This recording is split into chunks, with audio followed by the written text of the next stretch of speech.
और मांस का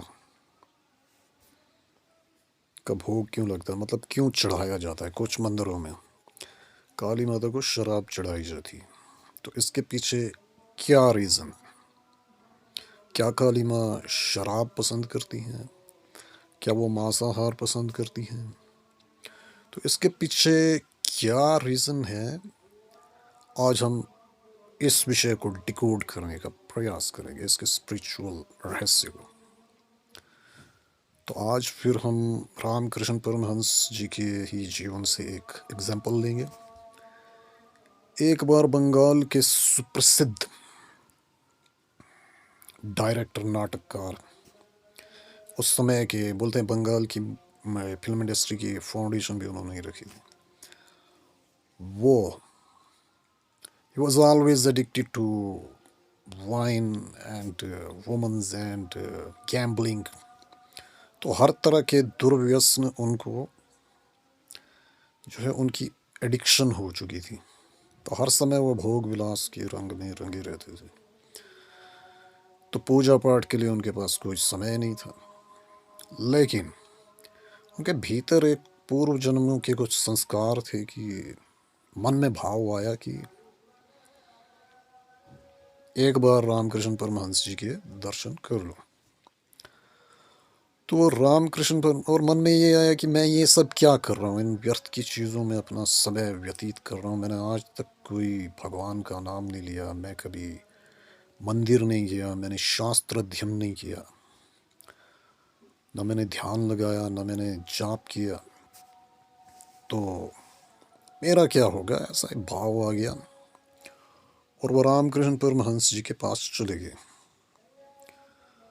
तो उन्होंने उनसे बताया कि ठाकुर जी बोलते थे रामकृष्ण परमहंस जी को, बोलते ठाकुर मैं ये सब दुर्व्यसन छोड़ना चाहता हूँ, लेकिन छोड़ नहीं पा रहा हूँ। उन्होंने कहा कि कुछ दिन प्रयास करके देख लो, माँ का नाम लो, जाप करो, ध्यान लगाओ, धीरे धीरे ये सब छूट जाएगा।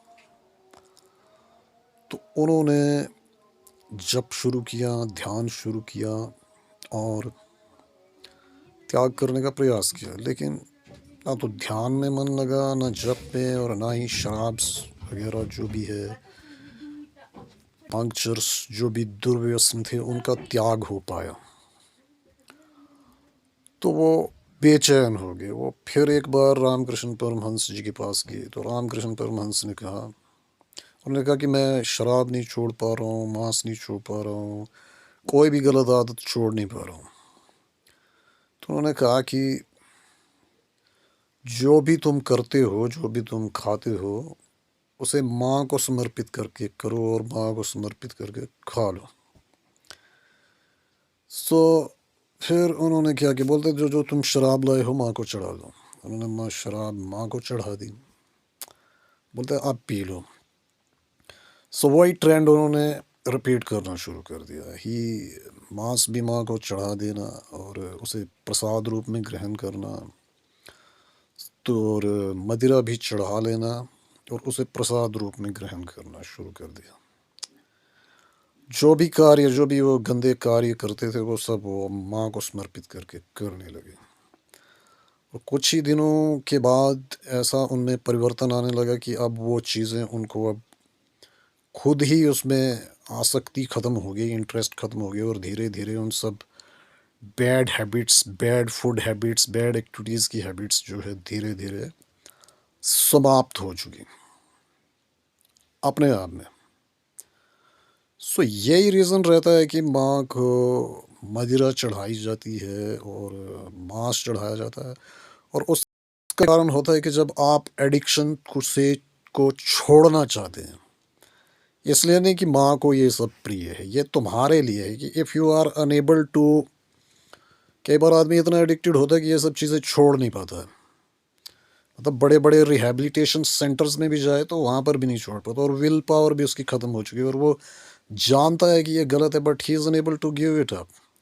तो ऐसी सिचुएशन में जब वो माँ को समर्पित करके लेता है और इस उद्देश्य से लेता है कि वो ये छोड़ना चाहता है, तो वो चीज़ें फिर धीरे धीरे माँ की डिवाइन एनर्जी उस पे पड़ के जो है धीरे धीरे वो आसक्ति, वो एडिक्शन वो ख़त्म कर देती है। सो यही रहस्य है कि काली माता के कुछ मंदिरों में मदिरा चढ़ाई जाती है। एक मुख्य कारण यही है। अब बाद में कई लोगों ने अब तंत्र के माध्यम से चढ़ाते हैं, वो फिर अलग एस्पेक्ट है। वो फिर वही झाँकी रही भावना जैसी प्रभु मूर्ति ने देखी कैसी, बट स्पिरिचुअल मीनिंग यही है जो मैंने अभी आपको समझाया। जय माँ काली।